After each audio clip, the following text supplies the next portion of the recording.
nature of life is that it contains both chaos and order. Patterns emerge from disorder and melt back into it. Your body is totally chaotic at certain levels. Swirling atoms of oxygen enter your bloodstream with every breath. Teeming enzymes and proteins fill each cell. Even the firing of neurons in your brain is an electrical storm that never ceases. Yet this chaos is just one phase of order, but there is no doubt that our cells are masterpieces of organized function. Indeed, chaos and order exist so closely to one another that they cannot really be separated.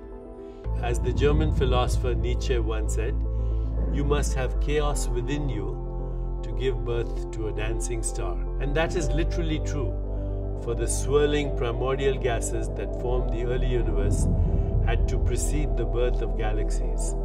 Early on, these gases exhibited no pattern at all, just the faintest tendency to be attracted to one another.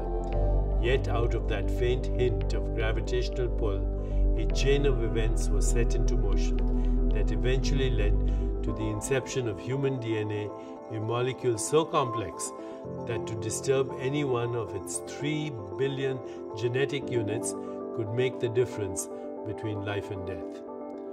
On a personal scale, everyone struggles with order and disorder.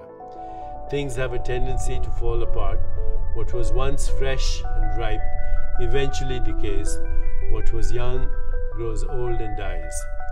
Those same faint tugs of gravity that created dancing stars out of chaos exist at every level of nature. We can be certain that a rose seed will ultimately grow into a rose, even though, as a seedling, it may look no different from a bean or a violet, and in seed form, its only claim to uniqueness may lie in minuscule twists of its twin strands of DNA.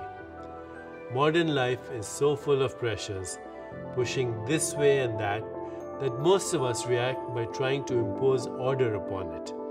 The problem is that all this struggle, worry, planning and controlling runs against the grain of life.